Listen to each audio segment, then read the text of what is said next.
तो साथियों, आपका हमारा राधा कृष्ण गार्डन में हार्दिक स्वागत साथियों।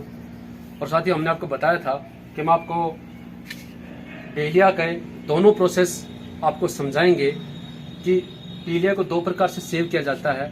वो प्रोसेस कौन कौन से हैं।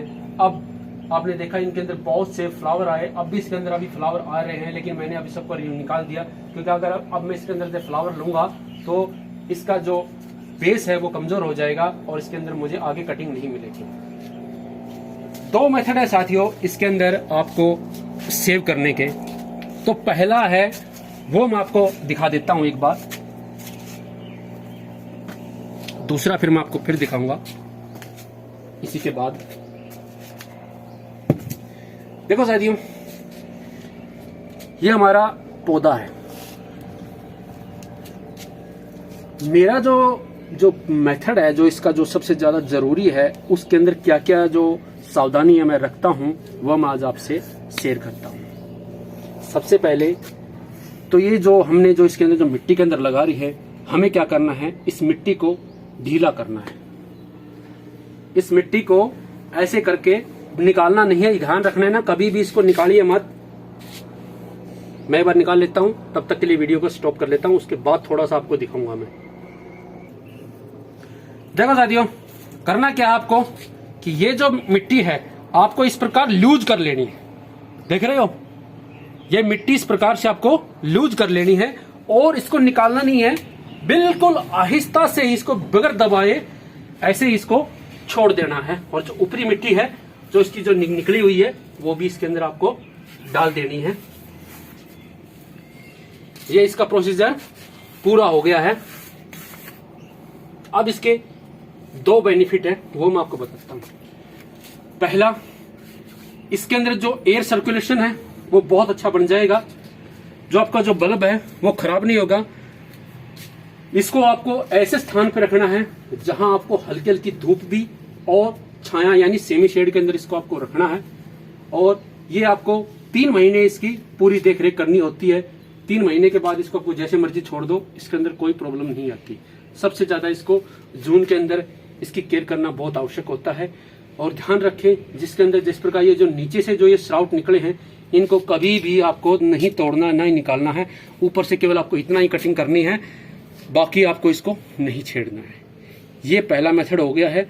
बहुत से लोग कहते हैं कि बारिश के समय में हम क्या करें, बारिश के समय में हम इसको किस प्रकार से इसको गलने से बचाएं।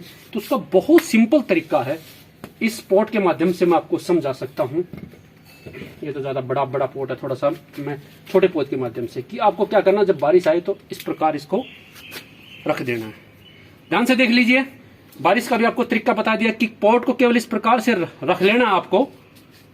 और दूसरा, इसके ऊपर नंबरिंग करना बहुत जरूरी होता है ताकि आपको ये पता लगे कि ये कौन कौन सा पौधा है और कौन कौन सा इसके अंदर वो है,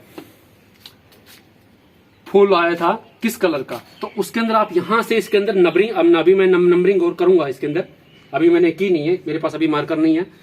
तो आपको नंबरिंग करना बहुत जरूरी है कि ये 1 नंबर का व्हाइट है, 2 नंबर का आपका रेड है, 3 नंबर का आपका रोज से रिवॉल्वर है, 4 नंबर का आपका फेबुलस है। तो इस प्रकार आप नंबरिंग कर सकते हो। नंबरिंग करना बहुत जरूरी है। तो पहली बात आप समझ गए, इसको लूज करना है और सीधे सीधे इस प्रकार से आपको रख देना है। और दूसरा, जो इसके अंदर जो ये स्प्राउट निकले, इनको कभी आपको तोड़ना नहीं है, कोई इसको छेड़ना नहीं, इतना आपको इसको कटिंग करना है। ज्यादा नीचे से भी नहीं करना, ज्यादा हार्ड भी नहीं करना। ये एक सफिशिएंट कटिंग है। देखो, हमने सभी करके इसी प्रकार से ये रखे हुए हैं। ये तो आपका प्रोसीजर हो गया कि बल्ब को और जो पौधे को दोनों को किस प्रकार बचाएं गर्मी में 3 महीने के लिए। 3 महीने के बाद इसको आपको जिस प्रकार से आप रखना चाहो आप रख सकते हो, कोई दिक्कत नहीं है। ढेरों आपको इसके अंदर आपको कटिंग मिलेगी। अब जो दूसरा, जो आमतौर पे जो लोग जो प्रयोग करते हैं, वो भी मैं आपको तरीका बता देता हूं। ये तो मेरा तरीका है, मैं ज्यादातर इसी तरीके से काम करता हूं। मैं दूसरा तरीका कभी यूज नहीं करता, ना मैंने ज्यादा वो मुझे कारगर लगता है। तो आप इस प्रकार से इसको वो कर सकते हो।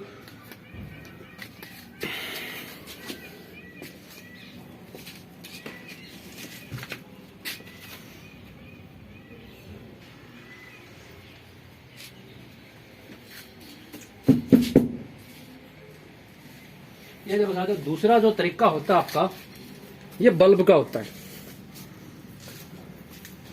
ये आपका डेलिया का बल्ब होता है जो आलू की तरह होता है। करना क्या होता है, बहुत से लोग इसके बल्ब को तोड़ करके और अलग अलग करके इसको रखते हैं, वो सबसे बड़ी गलती करते हैं। तो वो गलती आपको नहीं करनी है। आपको इसको यहां से कट करके,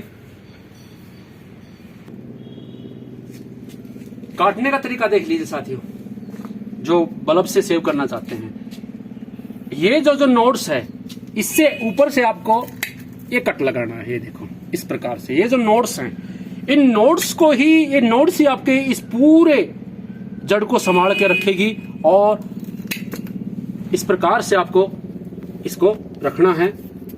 ये देखो, ये जो नोड्स हैं, इन नोड्स को कभी भी आप हटाइए ना, डैमेज ना कीजिए, वरना आपका बल्ब है वो डैमेज हो जाता है। ये देखो, इसको आपको क्या करना है, इसकी मिट्टी को अच्छी तरह हटा लेना है। मिट्टी इसके अंदर नहीं होनी चाहिए, बिल्कुल भी जो मिट्टी है वो इसके अंदर नहीं लगी होनी चाहिए। अच्छी तरह धो लेना है और इसको सुखा लेना है। मैंने धो लिया भी और सुखा भी लिया इसको, थोड़ा बहुत अब इसके अंदर गिला, थोड़ा और सुखा लूंगा। उसके बाद आप या तो अपने जो घर के अंदर जो राख होती है, जो घरेलू राख होती है, उसको उसके अंदर आप इसको डाल करके, थोड़ा सा इसके अंदर राख डाल करके, इसको किसी पॉलीथीन में अच्छा सा टाइट करके, जिसमें हवा ना जाए, उसमें आपको इसको रख देना है। और रखने का जो सबसे जो इसमें जो जरूरी बात होती है वो होती है टेम्परेचर। आपको इसको इस ऐसी जगह रखना है जहां पे इसको 30 डिग्री या ज्यादा 35 डिग्री तक का ही ये तापमान बर्दाश्त कर सके। इससे ज्यादा हीट ये बल्ब बर्दाश्त नहीं कर पाएंगे। अगर 40 डिग्री भी अगर टेम्परेचर हो जाता है तो ये आपके बल्ब खराब हो जाएंगे, इसे बच नहीं पाएंगे, सड़ जाएंगे या फिर सूख जाएंगे।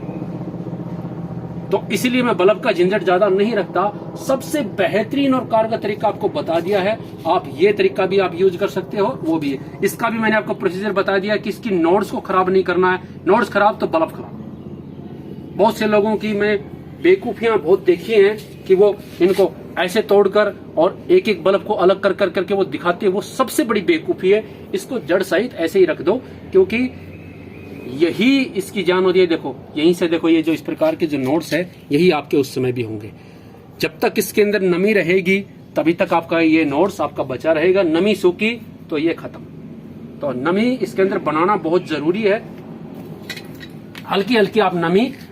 दूसरा टेम्परेचर का भी मैं आपको बता देता हूं। अपने पास जो बोरी होती है ना, बोरी जो घर के अंदर जो बोरी होती है कपड़े की, उसके अंदर आप इसको लपेट के रख दीजिए और 15 दिन के बाद हल्का सा इसके अंदर मॉइस्चर का स्प्रे कर दीजिए। आपका बल्ब कभी खराब नहीं होगा। बल्ब का तरीका आपको अच्छी तरह से समझा दिया है कि बल्ब को किस प्रकार से सेव किया जाता है। मेरा जो तरीका है वो ये कारगर तरीका है। मैं इसी कारगर तरीके से अपना काम करता हूं। आपने पहले भी आपने देखा होगा, जब मैंने कटिंग लगाई तब भी मैं ऐसे ही पौधों से कटिंग लगाई। हाँ, इसको डायरेक्ट सनलाइट में बिल्कुल मत रखिएगा, क्योंकि इसका बल्ब खराब हो जाएगा। और दूसरा मैंने आपको इसके बारे में बताया कि जो इसके जो नोड्स जो निकल रहे हैं जो नीचे से, इन्हें आप बिल्कुल रिमूव मत करना। और बिल्कुल घबराना नहीं कि आपका बल्ब खराब हो जाएगा, बिल्कुल नहीं होगा। आपको 15 दिन के अंदर इसको हल्का सा स्प्रे करना ताकि इसके अंदर मॉइस्चर रहे, बस। पानी नहीं देना इसको। बारिश का भी हमने आपको बता दिया कि जो पॉट है आपका, थोड़ा सा आपको उसको आड़ा करके रख दीजिए। आपका कभी भी कोई भी चीज खराब नहीं होगी। तो साथियों, मैं समझता हूं कि आपको ये डेलिया का प्रोसीजर अच्छी तरह समझ में आ गया होगा कि डेलिया का बल्ब किस प्रकार बनाया जाता है और डेलिया के प्लांट को किस प्रकार सेव किया जाता है नेक्स्ट सीजन के लिए। तो इसी आशा के साथ साथियों कि आपको ये प्रोसीजर अच्छी तरह समझ में आ गया, तो इस वीडियो को ज्यादा लाइक कीजिएगा, शेयर कीजिएगा। और जो साथी चैनल पे पहली बार आए हैं वो चैनल को सब्सक्राइब कर लीजिएगा, साथ ही बेल आइकन को भी प्रेस कर लीजिएगा, क्योंकि इस प्रकार की ढेरों इंफॉर्मेटिव जानकारी मैं इस चैनल पर लेके आता रहता हूँ। तो इसी के साथ साथियों, धन्यवाद। जय श्री कृष्ण।